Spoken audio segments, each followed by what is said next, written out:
उस खानदान से बिलोंग करते हैं, इसलिए हमें बस उसकी रॉयल्टी या ऐसा कुछ कि हमारे परिवार का जीना आसान हो सके, इसके लिए हम लोगों ने उसमें प्ली डाली थी। सुप्रीम कोर्ट ने उसे रिजेक्ट कर दिया है। तो मुझे समझ नहीं आता कि हमारे साथ इतना अन्याय क्यों हो रहा है। हमने देश के प्रति वफादार रहने का ये सिला पाया है कि हमारे लिए सुनवाई तक नहीं हो रही है।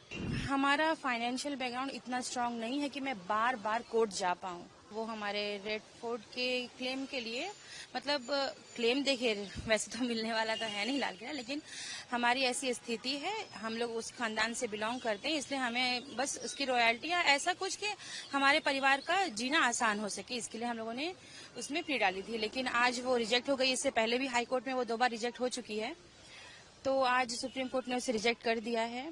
तो मुझे समझ नहीं आता कि हमारे साथ इतना अन्याय क्यों हो रहा है। मेरे लिए अन्याय है क्योंकि हमारे दरख्वास्त को ठीक से सुना भी नहीं गया है अभी तक। एटलीस्ट वहाँ पे सुन सकते थे कि हमारा सोच क्या है, हम चाहते क्या हैं। इससे पहले भी जैसे बहादुर शाह जफर के बारे में आप सभी जानते हैं, उन्होंने देश के लिए बहुत कुर्बानियां दी हैं।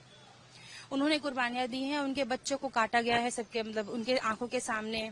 उन्हें इस देश से बाहर निकाल दिया गया। वो मरते दम तक वापस नहीं आ सके।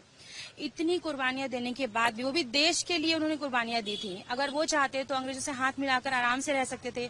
जैसे आज बहुत सा राजघराना है जिन्होंने अंग्रेजों के सामने अपने घुटने टेक दिए, तो वो आज आराम से रह रहे हैं। लेकिन हमने देश के प्रति वफादार रहने का ये सिला पाया है कि हमारे लिए सुनवाई तक नहीं हो रही है।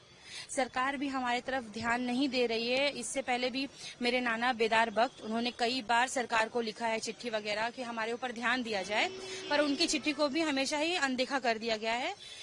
वो अपने लिए न्याय मांगते मांगते इस दुनिया से चले गए। उसके बाद सुल्ताना जी ने भी कई बार हेल्प मांगी है सरकार से, लेकिन हमारे ऊपर कभी ध्यान नहीं दिया गया है। आखिर में हमें कोर्ट का दरवाजा खटखटाना पड़ा अपने न्याय के लिए, लेकिन आज वहां से भी हमें नाराजगी मिल गई है। अब मुझे ये समझ में नहीं आता है कि हम इस देश में और कहाँ जाए, कहाँ पे न्याय मांगे।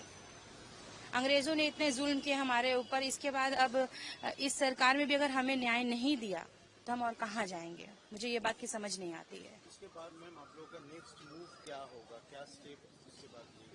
देखिए, इसके बाद मेरा नेक्स्ट मूव क्या है, ये तो भी मेरी दिमागी स्थिति ठीक नहीं है, प्लस मेरी नानी सुल्ताना बेगम जी की तबीयत भी बहुत अच्छी नहीं है। तो अभी आगे हम क्या करना चाहते हैं ये तो मुझे ठीक पता नहीं है, लेकिन हमारा फाइनेंशियल बैकग्राउंड इतना स्ट्रांग नहीं है कि मैं बार बार कोर्ट जा पाऊं। मैं इस सरकार से भी अपील करूंगी कि हमारे परिवार की तरफ प्लीज ध्यान दें, क्योंकि आज भी हमारे भारत में मुगलों के ही बनाए हुए इमारतों से कई लाख करोड़ों में रेवेन्यू आती है। उसके बावजूद भी आज उन्हीं के वंशज जिन्हें पास अपना घर नहीं है, एक झोपड़ी में रहने के लिए मजबूर है।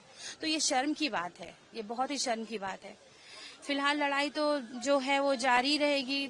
अब कहाँ तक हम जाएंगे हमको पता नहीं है। फिर भी हम सरकार से, इस देश के सरकार से, न्यायपालिका से गुजारिश करूंगी कि हमारे लिए कुछ करें, हमारे ऊपर ध्यान दें।